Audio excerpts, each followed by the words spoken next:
You're listening to episode 732 of VerySpatial Podcast, February 28th, 2024. Hello, and welcome to our VerySpatial Podcast. I'm Jesse.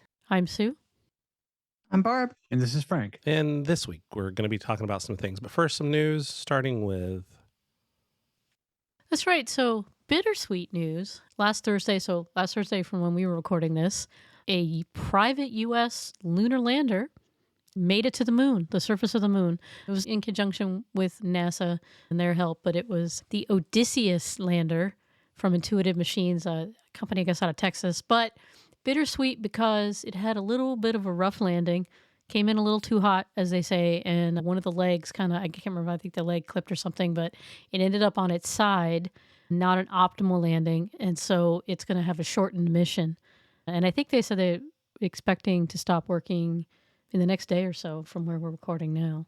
Well, it's the question, because, of course, the Japanese lander that landed last month landed poorly as well, but it survived the lunar night, so the couple of weeks that it didn't have any light on the solar panels, and it has reawoken. So, you know, it's one of those things. It's a question of what the long term will be after the... I think they're not optimistic. But it's better for us to be optimistic, even if they're not. Yeah, it's true. They could be surprised. But first U.S. spacecraft to land on the moon in more than 50 years. So it was a drought. A little bit, yes. So Apollo 17, I think, was the last. I don't know. Yeah, I was going to say, the numbers are at towards the end there. I'm not sure of the numbers. It's one of those things that got kind of routine, and you're like, oh, yeah, it's one of those Apollo ones. But okay, not routine from our perception. Yes, for back then. Our perception is more routine in terms of space shuttles. Well, the space shuttle got routine, too. Yeah. And then we have, the SpaceX rockety stuff just for orbiting things and things like that. But now the moon is heating back up because you got Artemis coming up. Is that still planned, as far as I know? Yeah. So. This was one of the supposed to be testing for things on near the South Pole. So it's kind of annoying that copyright exists because now I've got a song in my head and I can't sing it. So, ground control can just, not worry about it. That wasn't it. It was being caught between the moon and actual New York City? And now I can hear it. Yeah, New York City. There you go. But we're not playing or anything, but I can hear it. Yeah. So, Sue, I did receive my email about Artemis because I signed up for that. So I do keep up. And so, yeah, it's always very nice to see. But again, having worked with waste a lot, part of me keeps going, we have to clean them all up at some point, and they just keep accumulating. Well, eventually when we're going back back and forth to the moon like it's routine, right? We'll just gather them up on the way, recycle them. Yeah, we'll have a reuse vacuum. materials. Yeah. The Korea Augmentation Satellite System, KASS, has been implemented. It, of course, joins Japan's and India's and a couple of other regional systems that are augmentation systems. So, if you're doing work in that general region of Korea, and I would say generally East Asia, southern portions, or at least southeastern portions of Russia, northeastern portions of China, that, this could support your use cases as well. And your use case would be navigation. You should mention that. Well, I mean, anything that you're using GNSS for. If you're doing civil activities like engineering and such, where you're doing surveying, being able to utilize these type of corrective signals help you. It's true you'd want something a little bit more. A word is gone, but a better differential system if you're doing surveying. But still, it still would be good. Still helpful. No. One of the things they said they're focusing on is aviation safety. So then navigation, transportation. So, yeah, there you go. That's a new segment of the GNSS And I didn't system. know until looking at this. I didn't retain the information that Korea has its own Korea positioning system, KPS.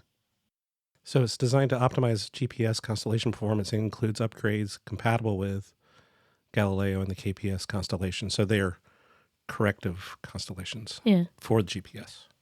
So it's like the QZSS. Can't keep up with them all. in Japan. It's corrective Yes. more than Enhancing. global. Yes. Augment. Yes. As is this one.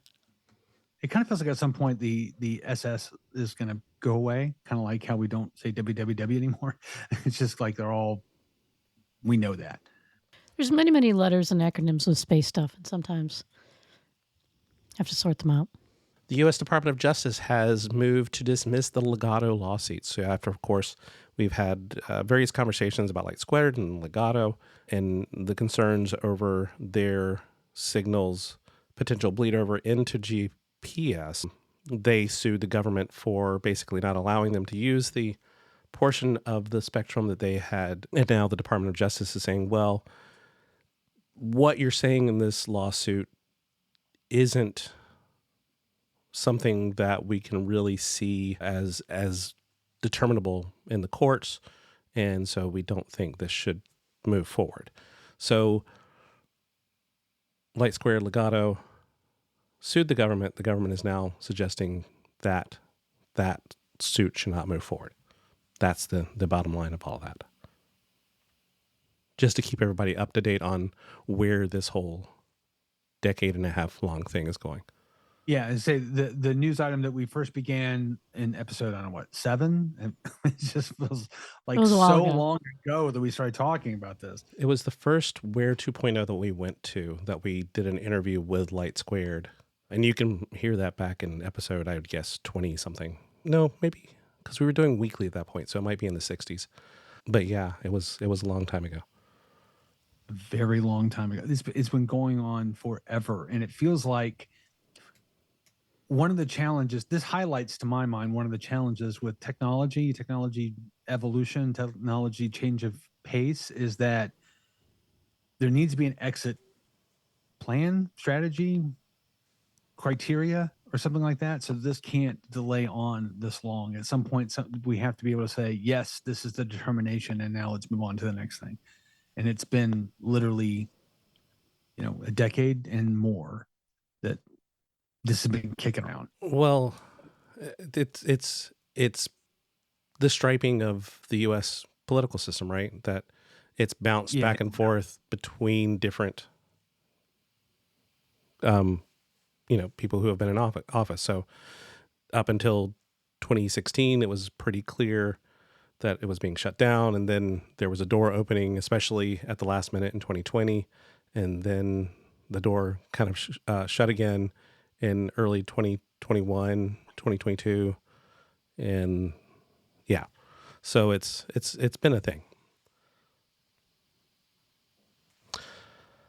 And last in our news, I think, unless somebody else comes up with something else, it's not really news so much as something that is coming, but we haven't still had our sit down talk about AI, especially generative AI, but Esri brought generative AI to the Fed UC this year. So Andrew Turner, that again, the first time I think we talked to him was about probably 20 minutes after our interview with Light Squared back in at that first Where 2.0 conference. Right around that time. Yeah. Who of course has since worked with Sean Gorman, and then of course their company was bought by Esri. I just forgot the name of the company. The website, seeing it, can't remember the name. Doesn't matter. Geocommons. Geocommons. Thank you. Yeah. And so they, of course, have been at Esri, or he's been with Esri ever since, especially in the open source area, open access area. So working heavily towards things like ArcGIS Hub and such. But that ties into where generative AI might be coming into Esri's tools. And so his video part of the Fed UC is basically looking at how they're putting generative AI questioning and querying into ArcGIS Hub, and he uses the DC Hub as an example, and querying questions, it finding data in data sets, highlighting the fact that, metadata is good and important for these type of things as well. But yeah, it's kind of interesting. And then also looking at how not only in ArcGIS Hub, but other portions of the ArcGIS stack as well. So it's something that he says, or they say in the video, that is coming in this year. So it's just kind of waiting to see how this is going to play out. But, he talks a lot about safeguards and bumper rails and those type of things to kind of keep some questions, kind of limit people's expectations from you can ask it anything and get an answer to you have to ask something about the spatial data that are in these hubs to get any kind of response. For now. Yeah. I mean, but we know this is going to evolve. It has evolved rapidly in the other spaces. So we know this is going to evolve, and the customers are going to start pushing back and saying, we want it to do this, that, and the other thing. And Esri will go, well, okay. Well, and the technologies will change as well. Well, even if they don't, what you're going to end up having is that somebody will go, well, it's just Python. I can just hook in a Python script to do whatever. So, those rails I find to be a little not as comforting as they necessarily want me to find them. Well, I mean, you can go on Copilot and ask the exact same question and potentially get an answer, and there's not any, rails there at all. So the fact that they're putting some rails into this is good. And the other thing I forgot was the survey 123 and the fact that you will, in theory, be able to auto-generate survey forms potentially based on, a combination of existing expectations, best practices as they talk about for creating forms without having to sit there and make it piece by piece. So get something to start with and then go through and kind of edit it to fit what you really need. I like that because having worked with Survey 123 and with sociologists who were focused on, how do you construct the question? How do you construct a good survey? It's really good to have those best practices there. I was sort of excited. I haven't seen the video yet, but when I was reading it, because I was hoping it would be the type of AI guide that would help you through your best practices. I guess I was thinking more of the user experience of someone creating something, and everything's, exciting because this is where things are going. But, I like the idea of those, not hand holding, but guiding you through what are the best practices that you can use for whatever you're working on. Or, hey, maybe you don't want to do that and you'd rather, try this instead. Shameless plug. Tomorrow, the day after we're after we're recording, Barbara and I are actually giving a presentation about artificial intelligence in higher education at a conference on campus. So, definitely something forefront of our minds. A leap day presentation. That's true. It's actually something I started out with started to make a database to develop a spatial temporal map of the history, where things have happened and how we ended up here.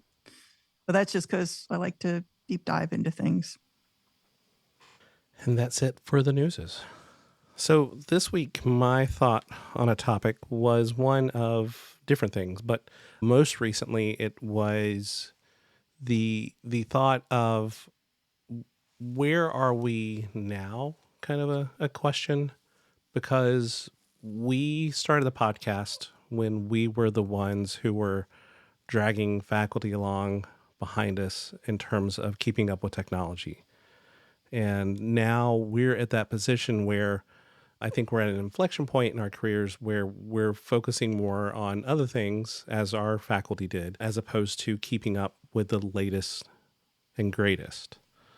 And so what does that mean for those of us who are, I'm going to call it mid-career, kind of in the 40s into the early 50s type of mid-range, where,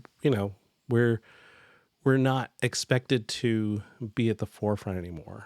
We're supposed to have grad students or employees who are the ones who are, in theory, keeping up with the latest and greatest. I don't know. What are our thoughts on that? Given that we've started the podcast in one place, but we're definitely shifting. Our thoughts are Jesse likes to go for the fences there, swing deep. Oh, I didn't think it was that deep. Well, it's true though. Well, I think you could probably see it happening, right? It's a perspective shift too in at the beginning, it's like we wanted to know like what was going on, but we were doing it at the same time that there was a lot of enthusiasm and excitement and, Web 2.0 coming along and social media rising at the same time, we were and podcasting was and stuff. So everybody kind of had that feel. I was just trying to remember the one news aggregator site Dig, right? So all these things that were spurring us to say, oh, I need to keep up. I need to know there's got to be something new that's happened today. And how can we use it, right? And also it was that experimentation, that time in your career when you're like, well, what directions do I want to take? And, maybe the next best thing will be coming along to help me do that. And so, and I think for me now, I still want to, but yeah, and I can't keep up as much, but I have more well-developed ideas of what I want to do with the current thing I'm working on.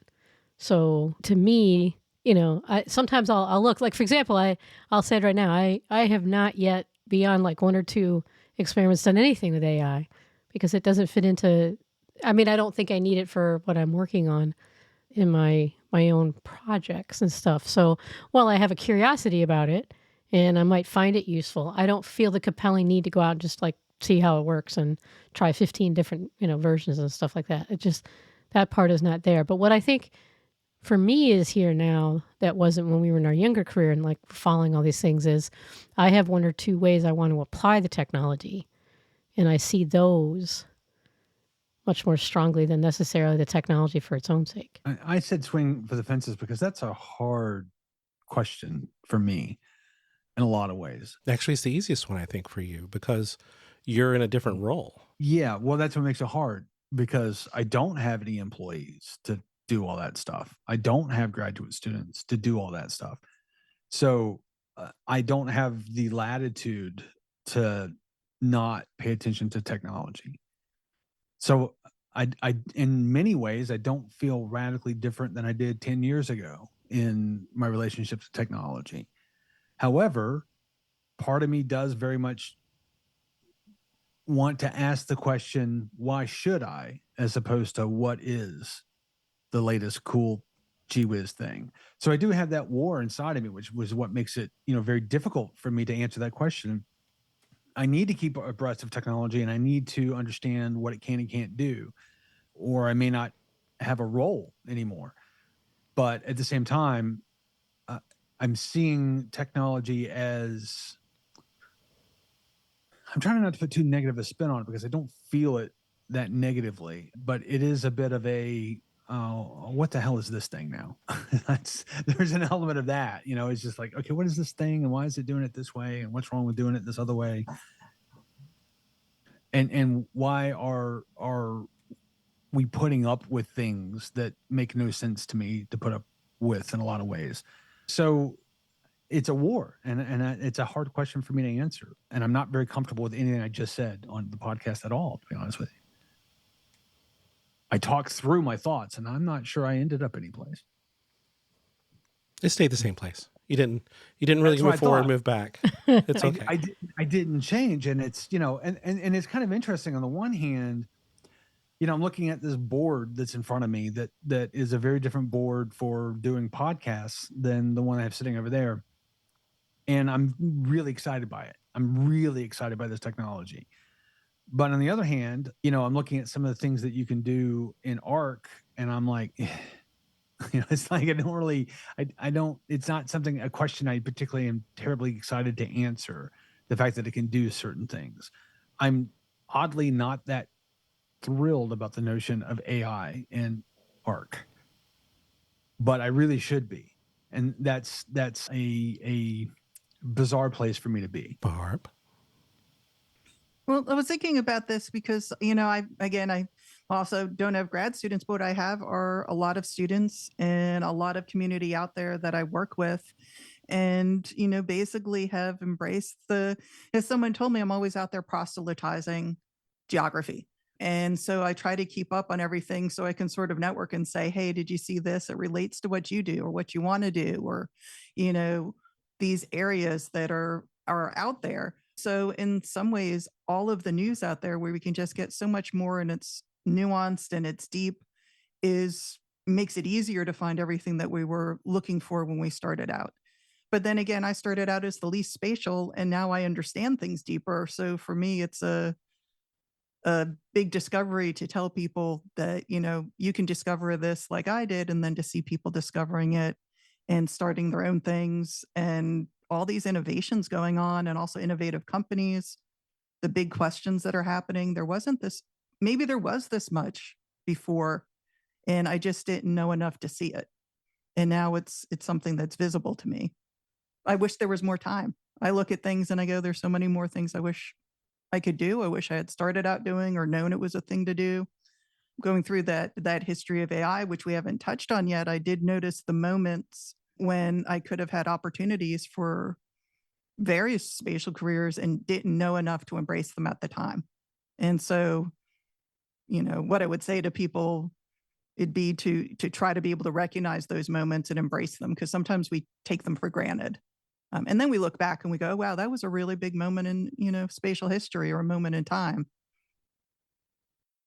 So to kind of keep going with the general theme, I think is, so we all are doing something with geospatial technologies, and different ones of us are doing deep dives on different things, whether it's methods, whether it's technology. So Sue, of course, working with Unity and, tying in some of those things. Frank getting more into some of the insights and dashboard type of things. Barb working with different communities to get them to use the technology, me to, look at specific methodologies that I'm interested in. And so it's not that we're not abreast of general things, because the podcast alone, encourages us to keep looking broadly.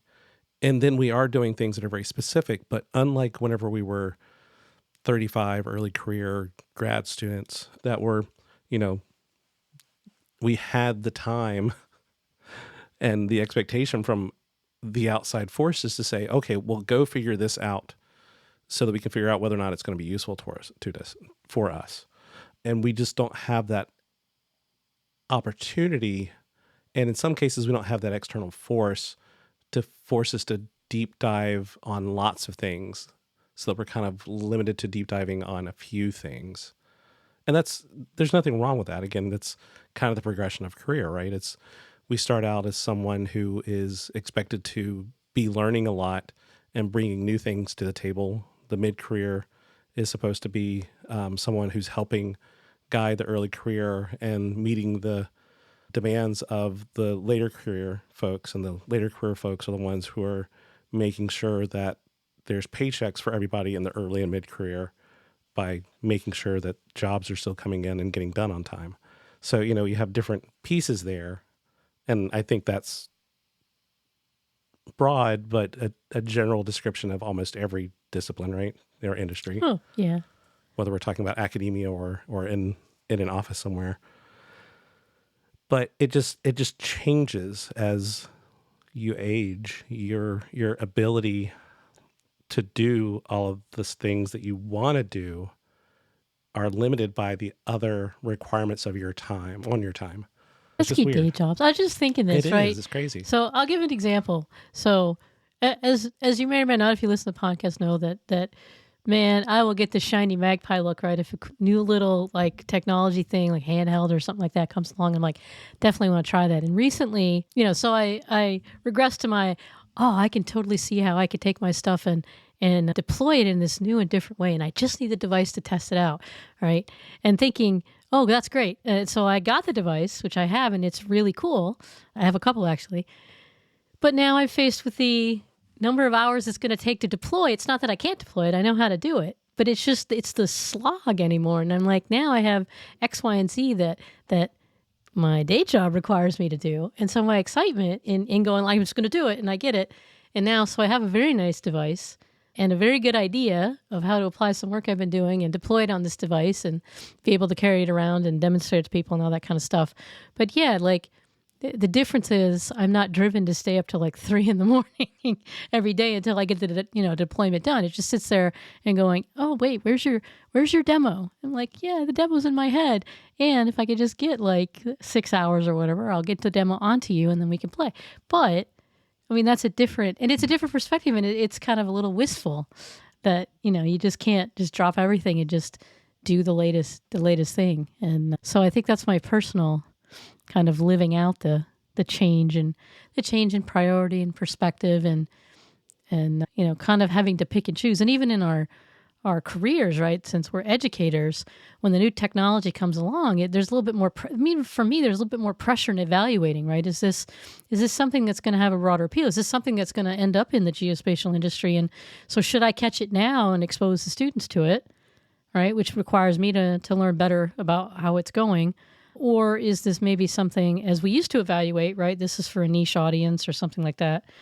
And then I have to say, well, I can't really invest the time in it. For me, I was going to use the word crushing disappointment. That's overstating. That is pretty much overstating it. But it is a bit of disappointment and frustration what technology can not do or refuses to do or we were promised the Jetsons, dadgummit. Yeah.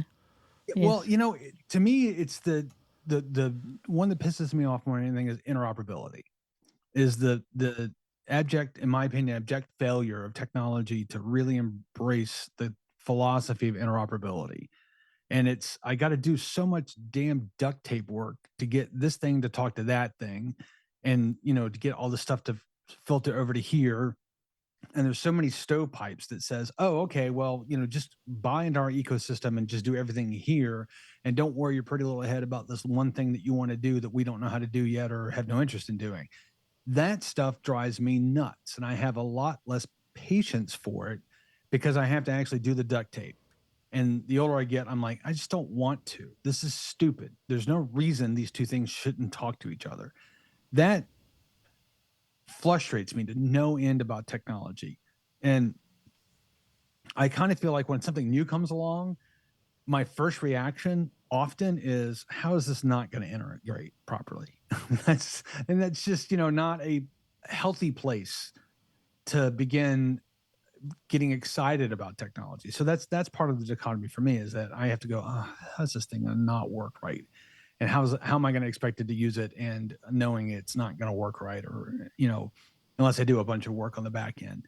And that problem solving of, I got this thing to talk to that thing isn't as thrilling. I don't get that dopamine hit as hard as I did 15 years ago or something like that. So that's part of my trepidation towards technology now, but at the same time, I have to have, a part of my job is to keep it in the forefront. What's the thing coming down the road that we need to think about that we're not thinking about? And that's always been part of my job and part of my career. So I also kind of do it naturally. It's just a little less exciting than it used to be. Well, and to kind of just tie onto that with something that Sue often says, not on the podcast, but in other context of we're being driven by the software, we're not driving the software. And, in administrative side of things, so often at an academic institution, someone has made a decision on a piece of software that we're going to use for 50 different things. And it may have done one of those things well, and the other 49 have been cobbled together to also work in there. And it can be maddening. And, it's not that's not true also for GIS. There's some GISs that don't do this well versus that well. And, we as people who have been working in it a while, are fairly comfortable whenever we need to jump between Pro or QGIS or whatever it is we might be using that day. But that's not always an opportunity everybody has to be able to answer the question. So a lot of times they're trying to, put that square peg in the round hole just because the round hole is the software they got access to. The one that's driving me crazy right now that's geospatial is that I'm using community analysts to do analysis on market, basically, for an institution like ours. Mm-hmm. And one of the things you can do is you can put in a point, you can put in our university as a point, and it comes up with 3 rings. And you can sort of decide what those are. It could be walk times or drive times or miles or whatever the heck it is. And I'm like, yes, but I need 4 rings, preferably 6 rings. And I cannot for the life of me figure out how in the heck to make community analysts go beyond 3 rings. The only way I found to do it is make a second project that's the other 3 rings. And it's just like, why is that a limitation? And I get when you click on one of the variables, whether it be census analysis or whatever it may be, it takes it a while to generate that stuff. part of me is like, well, just call me tomorrow when you got it done. I mean, I'd rather have it generated, and then I can, because you can export it as a PDF. It's an infographic, so you can export it as PDF or a website or something like that.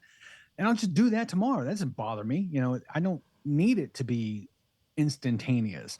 So that need is frustrating to me. That's, to my mind, I could be wrong, but I think that's what the source of the limitation is on the technology. We're behaving the way I want it to. So it's, you know, I'm very much in the community analyst to figure out how to analyze it, get the data out, and do things with it and stuff like that. But it's just, why do you get to be like that, man? So for Esri, that's Frank at VerySpatial.com, just to help him out. Yes, and to tackle that a little bit, this has been my week to revisit the old friend, the 99999 error. And you know what? We had parted ways, mutually decided that we would, you know, do our own thing, and it has come back to haunt me with a vengeance. And then I am reminded of some of those. But you're right, though. My attitude towards it now, when it comes up in an entire lab full of and you have, you know, the wet behind the ears students going, "What's happening? What is happening?" And you're kind of blasé, like, move on. Just move on. Just hit okay. Just hit okay. It's fine. Hit okay. Yep. Just whatever you need to do. Just hit okay. Yeah. I'm not even going to go to the forums. Just move on. That is the years of the podcast right there. Time frame. For me, all right. Well, what I was thinking of is something that goes along with what everyone was here was expressing about, you know, frustrations, which is over the years I have been, you know, talking to more people about, you know, just being more visible about these frustrations, because it's, you know, when you're younger, you're trying to make everything look like it's going smoothly, or you know how to do everything. And now I'm like, no, people need to know it takes time, and you know, you have to change things midstream when there's going to be problems. And you know, that's even that way with, you know, some of the technologies and the developments they have in their, you know, their business schedule and their plans. Things go wrong, and it doesn't mean that the idea itself is bad or the people doing it are, you know, not competent at what they do. It's just, that's the world of taking risks and trying things. And in that vein, I will say that for my week, I did go back in time because it was a lot of fun. I had students where we're just, you know, they open something up and they're just starting to use it. And then at a certain point, you're like, okay, maybe we do need to go to the manual, you know, but you have that time where you're like, you know, we could read through things or we could just start doing it. And, you know, just do it. When you're younger, later. It's like, let's just do it until you get to the point where you're like, yeah, maybe we do need to go back. My two things. You know, stop clicking so that I can look at it, and extract all. Your zip file doesn't work. Extract all. Do it. That's also been my week. But mine is also, you're just doing what everyone does, you know, and that's just part of it. We've been there. 5 different versions of your email for a login. It's okay. Maybe it's just me. Now we're just crotchety, right? That's really where we are. Now, that's what mid-career. Jesse coming in and saying, no, we're not going to let the students choose their own usernames anymore. We're giving them a username. No, I went through a phase where I did it. I'm just, whenever I got here, you were not. So I'm just saying. Well, that's because I got frustrated. This is the interoperability problem again, right? And it took me a while, mostly because I don't have access to certain things that I would have had at my previous job, to integrate ArcGIS Online with Azure logins like we have. So, you know, I had to kind of work with the IT folks to get that to happen. And it was not as seamless as one would like, because we've got 2 systems. We've got one, me, who is very comfortable and very expert knowledge in enterprise GIS, saying, here are the handles you can yank. But I don't know anything about Azure. I'm not done anything with Azure. I assume it's like, you know, Active Directory, but I don't actually know. I've never looked at it. And you know, I don't know. And I have no ability to look at it, even if I wanted to. And I don't want to. I don't want anyone to give me that. That's not my job anymore. As I don't do that. So, you know, it was a bit of trying to explain to them why the things they were doing weren't working as efficiently as they wanted to, and then them trying to explain to me why the thing needed to be set up. So, you know, that type of stuff is just like, why is this so damn hard? And I know there's a website for Esri goes, this is how you do it. But it's actually not as straightforward as that site suggests. There's little tricks and little hiccups and stuff in there. And I don't even know them all because, again, that was done on the Azure side, not on my side of the equation. So, things like that. It's just a bit, why is this so damn difficult? It doesn't need to be this difficult. Yeah, that's one of the things I need to do sometime in the next 6 months is to get that set up before the fall semester. I warned them that I was going to be reaching out to them in the fall, and now I need to actually follow through and get a single sign-on set up. See, back in the day, we would be going crazy, going full tilt and like, I'll read up overnight on the whole thing and then I'll help you. But now it's like, as you say, no, that's not my job. Well, but it's the difference. It's like back in the day, we had the Active Directory server. It was in our building. We weren't beholden to the university or anyone else to deal with those things. We had our own domain that Randy was in charge of. And so we had access and could make decisions and do things. And now it's just, this Active Directory Azure cloud instance that is out there, and I could probably figure it out. And in theory, the people who job it is can figure it out, but they don't know. And every time they set up a new single sign-in instance, it's a little bit different because each of the companies, whether it be ArcGIS or if it's Campus Labs or whoever, they're setting up single sign-on for, it's a little bit different. And sometimes it works well, sometimes it doesn't.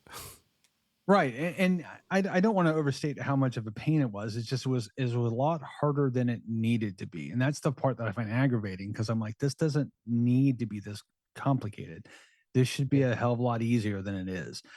This pales in comparison to nothing to do with geospatial, with dealing with the plethora of institutional softwares that we have that just do institutional day-to-day, student management and, class management and budgets and all that other stuff like that you have to do for institutional. That stuff working together is a whole nother level of scratch your head.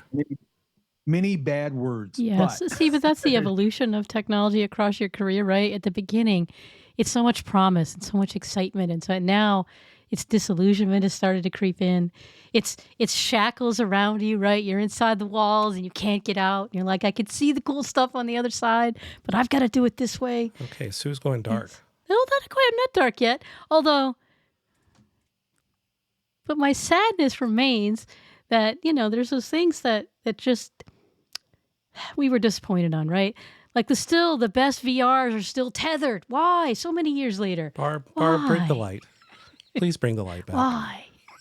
Well, it's not really the light. It's something that, I don't normally mention, which is, my dad worked in AI. And I remember, there is a point where somebody in the room says to you, hey, think about where you want to be in 5 years. And there's this moment with tech people when they're like, not fighting this anymore, so I think you make that decision, but yet at the same time I'm working, Gene Del Greco, who's doing GIS in the movies that I have a chance to work with, that does it for Geography Awareness Week, just he got a second wind about all these technologies, and I think that you come to a decision point where you go like, I'm going to make the time and I've got this second wind, or you're like, oh, like you said, I'm going to focus on certain things, or you say, hey, there's a wide world out there. I'm going to explore something else. Yes, which you looked at and then quietly closed the shutters. So here's my story from from Friday of I'm not doing that. I'm just not, to heck with it. I was given we had a meeting. One of the things you do in higher education, for those who don't know, is you do something called program review, which is you look at programs and you say, hey, are you meeting the mission? Are you getting students through? Or you're, teaching? All that sort of stuff. And that's a big chunk of what I do now. So we had a meeting about that, and we're working out, based upon new guidelines and statutes, we're working out a new program review model. And I was showing the financial bit to our accounting professor who is on the program review council. And I go over to the TVs and I plug in my laptop to show her the thing. And they're smart TVs. And there's two of them. And on the left-hand side, there's streaming. I turn it on, and on the left-hand side, there's some streaming romance movie. I don't know, or show. I don't know what it was. I have no idea what streaming service was streaming it, but that's where it was at. So I click on the right-hand side as I got a screen of something. So I click on the use this input and it says there's no computer hooked up. And I'm like, okay, I have hooked up the HDMI. I said, use this other input. And it says, okay. And it goes all black and nothing happens. And so eventually I got the stuff on the right-hand side, but I couldn't get the TV show to go away on the left-hand side. And three of us are trying to figure this out. And I was like, what the hell with this? And I just turned it all off, grabbed the laptop and walked over to her and said, let me show you on my laptop. So it's just, that's dumb that happened, that it shouldn't be that damn hard to go, here's the laptop, use it. I have no idea what went on in that smart system. It's a pretty advanced system, but come on, man. It shouldn't be this complicated. Somewhere in its circuits is a tiny kernel left over from a VCR. It's like, I will woo you all. It's still there. Okay. So yeah, I just wanted to go there, and it's a lot of it's tied to the fact that we started grad school with a faculty member who was roughly our age then as we are now, and he loved his running a Quadtree GIS, whose name I don't even remember anymore what that software was.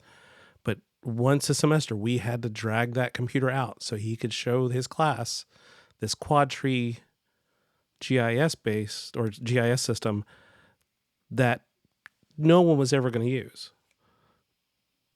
Was it hooked to the digitizing tablet? The other thing nobody was ever going to use? Possibly. Yeah. No, I don't think that one was. No, but it had its own little monitor. It's like, No, this was whenever we were still using the digitizing tablets to digitize the topos. Yeah. This was... even older than that. Yeah, and at some point we moved beyond the digitizing tablet. Yeah. But the thing... Whenever we went to the on screen, yeah. Whenever we moved to the software whose name I've forgotten also. It was a Bentley software extension to their CAD. I can't remember either.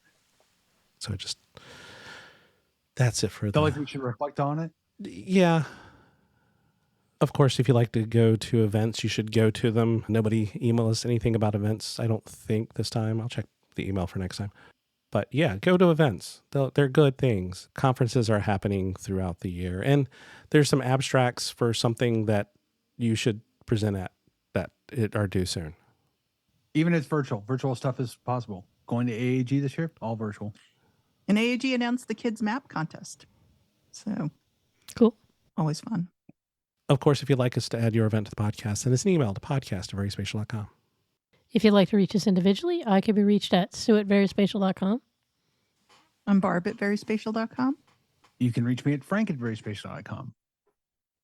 I'm available at Kinda Spatial. And of course, if you'd like to find any of our contact information, head over to veryspatial.com/contact.